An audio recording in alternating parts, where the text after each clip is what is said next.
Jumpa lagi di Mitra Koperasi, platform edukasi dan pembelajaran tentang perkoperasian.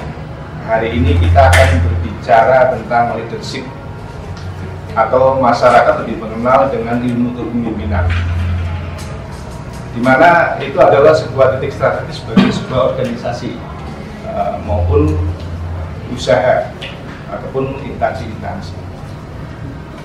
Tapi dulu, jauh sebelum abad 20, sebenarnya kepemimpinan bisa dikatakan menjadi sebuah ilmu yang sakral, karena dulu orang menganggap bahwa yang berkaitan dengan kepemimpinan adalah kemampuan yang dibawa dari lahir oleh seseorang. Hal itu berlanjut sampai abad 20 ketika Frederick W. Taylor, seorang ilmuwan, memperkenalkan yang namanya science management atau manajemen ilmiah. Disitulah kemudian ilmu kepemimpinan berkembang dan orang memahami bahwa kepemimpinan bukan hanya barang ajaib yang datang ketika orang dilahirkan, tetapi itu bisa dilakukan juga dari desain, direncanakan secara matang sehingga muncullah yang namanya ilmu kepemimpinan modern. Nah, kali ini saya akan ditemani oleh senior saya, guru ya, yang sudah malang melintang di bidang manajemen, organisasi, dan kepemimpinan, Bapak Muhammad Azhar Kalimote. Selamat datang Pak Azhar. Ya, terima kasih. Sudah yang kesekian kali Pak Azhar. Kesempatan berada di podcast keren ini untuk kesekian kali. Dan mudah-mudahan kali ini kita akan banyak belajar di Pak Azhar. Seperti tadi sudah dibuka di depan bahwa leadership hari ini sudah berubah. Tapi kali ini kita akan melihat lagi sebenarnya bagaimana Pak Azhar yang sudah malang melintang di dunia organisasi dan manajemen mencoba menerjemahkan leadership berdasarkan pengalaman-pengalaman yang didapatkan di lapangan. Ya, saya dalam tinjauan praktek ya. Saya memahami kepemimpinan itu dalam satu kata, pengaruh. Jadi itu kepemimpinan itu dalam sederhana adalah mempengaruhi. Karena itu pada seorang pemimpin harus mempunyai kemampuan untuk mempengaruhi. Maka di sana ada satu tema yang diperjuangkan yang biasa disebut dengan visi. Jadi pengaruh-pengaruh yang sistematis itu ke dalam semua visi. Sederhana di lapangan menurut saya begitu. Kepemimpinan adalah mempengaruhi. Tetapi kadang di lapangan kita melihat bahwa seorang pemimpin kan mempunyai banyak sekali style, ya, style. Tidak hanya sekedar mempengaruhi, apalagi kemudian kalau kita lihat ada berbagai jenis organisasi, bahkan ada koperasi, ada UMKM, di mana pola pandang kepemimpinan ternyata berbeda Pak dari masing-masing organisasi. Betul. Jadi pada organisasi bebas yang dia tidak memiliki satu kerangka nilai yang pasti ya, kepemimpinan itu berlangsung alamiah. Bahwa misalnya seorang wirausahawan yang memiliki karyawan, maka nilai-nilai itu dibentuk oleh dirinya yang kemudian mempengaruhi dalam memimpin organisasi. Tapi ketika ada nilai, misalnya koperasi punya jati diri yang dilakukan dari nilai, maka kepemimpinan, gaya kepemimpinan yang dilakukan itu tidak boleh keluar dari nilai-nilai. Dan itu organisasi yang lain, tidak karena masyarakat rumah tangga atau legalitasnya itu mempengaruhi gaya kepemimpinan. Apakah bisa dikatakan seorang pemimpin di satu organisasi tidak akan dengan mudah bisa memimpin organisasi dengan tipe yang berbeda? Jadi menurut saya berkeyakinan bahwa setiap orang mempunyai bakat kepemimpinan. Tinggal persoalannya adalah bagaimana dia mengasah sehingga jiwa kepemimpinan, kemampuan dia memimpin itu lebih terasah. Itu tidak bisa dibeli dengan sekejap, pasti ada sebuah tahapan-tahapan proses-proses yang membentuk kematangan kepemimpinan. Dalam sebuah style kepemimpinan, walaupun mungkin ada banyak sekali faktor ya, paling tidak mungkin ada faktor penting di mana bahwa seorang pemimpin itu dianggap berhasil atau tidak. Oke. Sebelum kita bicara berhasil atau tidak, setidaknya ada 3 ciri dari seorang pemimpin. Pertama adalah kecepatan membaca suasana. Yang kedua adalah beradaptasi dengan suasana. Dan yang ketiga adalah mempengaruhi suasana. Nah, jadi sebelum dia masuk pada fungsi kepemimpinannya, dia mempunyai 2 skill dasar, kecepatan membaca suasana, kemudian kecepatan beradaptasi dengan suasana, dan yang terakhir adalah kecepatan dalam mempengaruhi suasana. Maka sebelum dia datang dan sesudah dia datang itu ada perbedaan. Itulah yang namanya kepemimpinan. Nah, terus dari pertanyaannya dulu Pak.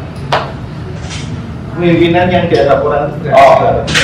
Keberhasilan apa tidak? Kalau kita bicara berpengaruh ya, ketika sesuatu bergerak dari titik A ke titik B, artinya ada perubahan. Tinggal kemudian kalau tidak akan berhasil apa tidak, indikator itu sangat bergantung sudut pandang. Kalau misalnya kepemimpinan demokrasi, di mana filosofinya adalah membangun orang, maka ketika terjadi keterbangunan orang-orang di dalam adanya misalnya perbaikan hidup dari para anggotanya, atau adanya aktivitas-aktivitas yang semakin mencerdaskan anggotanya, maka dari tinjauan filosofi koperasi kepemimpinan integrasi. Berbeda kalau misalnya kemudian sebuah perusahaan misalnya di PT yang orientasinya adalah pertumbuhan laba, maka pada saat kemudian dia mencapai itu, maka bisa dikatakan kepemimpinan itu berhasil. Ada lagi yang kemudian mereka mempunyai visi yang jauh, bahwa kepemimpinan itu berhasil ketika capaian itu tidak hanya berdampak pada hari ini, tetapi juga memberikan harapan di masa depan. Jadi tergantung sejauh mana visi kita dalam mengukur keberhasilan kepemimpinan. Dan saya pun sampai hari ini masih belajar juga. Jadi memang ada faktor pendukung ya. Jadi memang ada titik acuan. Ya, ada yang menentukan bahwa tingkat keberhasilan ini apakah berhasil atau tidak. Ya, ada pada umumnya ada berlaku ya. Tapi pada khususnya tentu sangat dipengaruhi. Di mana seseorang memimpin dan indikator apa yang menjadi sebuah kriteria kesuksesan. Nah, berbicara tentang pemimpin, tentu kita berbicara tentang anggota, ya, atau mungkin tim. Ya, ada beberapa tipikal pemimpin yang kemudian di satu sisi dia mempunyai kebijakan yang disukai oleh anak buah. Dan juga tipikal-tipikal yang memang tidak peduli mau timnya senang ya, atau paham atau tidak, yang penting kalau ini dijalankan kamu akan hasilnya. Itulah bagaimana sebenarnya seorang pemimpin bisa mempengaruhi sebuah tim atau anggotanya, sehingga mereka dalam posisi yang tidak hanya menjalankan perintah pimpinan saja, tapi bisa juga memahami. Ini loh maksudnya pemimpin saya. Ya. Nah, sebelum ke situ saya kalau secara definisi kan biasanya kita mendengar ada kepemimpinan otoriter, ada kepemimpinan yang demokratis, ada yang campuran. Kalau saya malah kemudian membuat satu teori baru, yaitu kepemimpinan yang mencerdaskan. Jadi ini membahas definisi saya tentang kepemimpinan yang mencerdaskan. Ini membuat saya merumuskan ada 2 tugas kepemimpinan seorang pemimpin. Yang pertama adalah menghasilkan satu capaian inspiratif saat dia memimpin.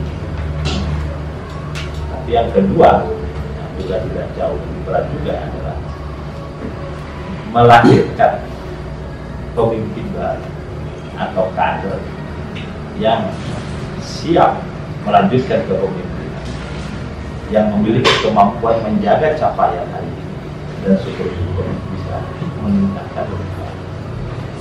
Nah, jadi itu nalar kepemimpinan yang saya yakini. Berarti memang sangat berat, Pak. Sangat berat. Dan kalau kita melihat sekarang yang situasi yang terjadi adalah yang pertama, ada beberapa pemimpin yang memang terjebak dalam situasi bahwa capaian saya, tingkat berhasilan saya sampai ketika berorganisasi. Ya, ada karya, maka itu adalah sebuah keberhasilan. Oke. Mungkin ada yang berpikir bahwa ketika saya sudah selesai, saya sudah memberikan kader atau punya. Ya, betul. Tapi tidak banyak ya kita lihat di berbagai organisasi. Sehingga kita banyak melihat juga bagaimana sebuah organisasi yang sukses ketika berganti tampuk kepemimpinan ya kemudian terjadi perubahan drastis ke arah yang tidak diinginkan ya. Makanya saya selalu katakan bahwa salah satu indikator hakikat keberhasilan kepemimpinan itu bukan saja pada saat dia memimpin, tetapi justru pada sesudah dia memimpin. Artinya adakah tinggalan nilai-nilai kebaikan itu sudah menunggu pada semua orang-orang. Nah, tetapi ini sangat sulit diterapkan pada konteks kepemimpinan pragmatis, apalagi bersifat short term ya. Kemudian di mana mereka misalnya mencapai target ini, jadi fokusnya hanya itu saja, besok urusan besok. Nah itu biasanya terjadi pada tingkatan-tingkatan kepemimpinan yang level-level dasar ya. Karena kan kepemimpinan itu tergantung levelnya. Misalnya ada kepemimpinan unit, ada kepemimpinan bagian, ada kepemimpinan induk. Ya. Tentu level-level ini sangat mempengaruhi gaya seorang memimpin. Nah, dan itu juga tidak lepas dari karakter orang itu memimpin. Tadi kata Mas Afif, ada yang direktif, pokoknya you harus begini. If not, no. Tapi ada yang kemudian memiliki kesalahan. Dia kemudian menerapkan kemudian edukasi, memberikan penjelasan kepada bawahannya bahwa ini harus kita lakukan, kemana arah dan mengapa kita melakukan. Sehingga di situ terbangun satu kesadaran. Jadi karena sebenarnya tidak ada lagi yang lebih keren kecuali semua orang yang dipimpin melakukan berdasarkan kesadaran, bukan karena ketakutan terhadap kemungkinan. Itu dalam konteks idealnya, tapi tentu dalam prakteknya itu butuh tidak semua kepemimpinan akomodatif misalnya dilakukan pada semua keadaan. Karena ada istilah begini, H-1 adanya perikat. Kalau H-5 masih ada verifikasi, ya penjelasan tugas. Kalau ada H-1 adanya yes or do or die. Sudah kejar target itu. Sudah kejar target. Nah, itu yang nama saya katakan kepemimpinan situasional. Berkaitan dengan itu Pak, saya tertarik sebenarnya bahwa sebenarnya kepemimpinan itu ada juga yang situasional atau mencerdaskan seperti tadi Pak.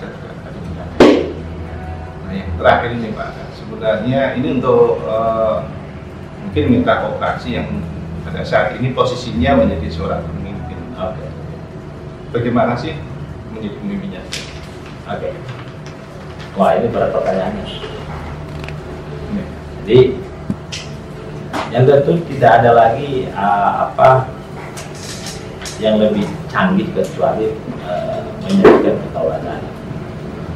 Contoh, kalau Anda pengen punya tim yang disiplin, maka Anda harus mencontohkan bahwa Anda seorang yang disiplin.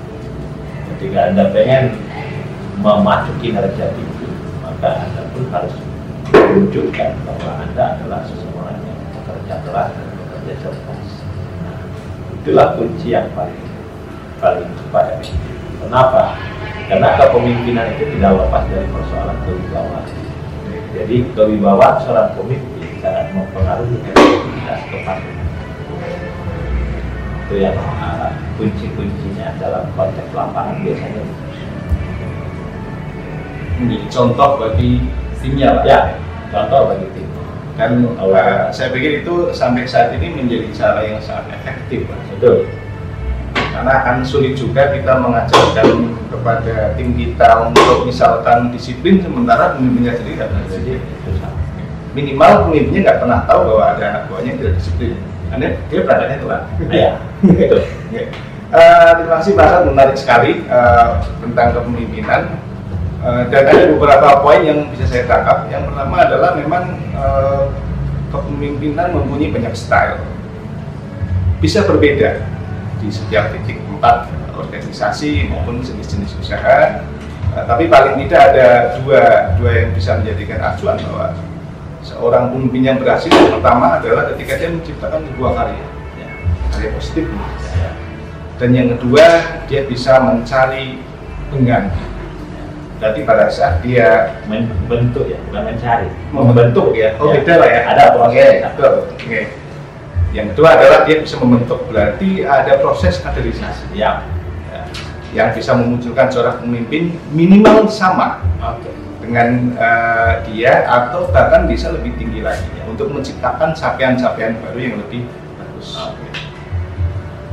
Demikian tema kita kali ini tentang kepemimpinan. Mudah-mudahan bisa memberi masukan-masukan yang positif dan memacu banyak talenta-talenta kreatif tentang kepemimpinan. Kita akan bertemu lagi dalam tema menarik yang lain, masih tentang perkooperasian. Salam kooperasi. Salam.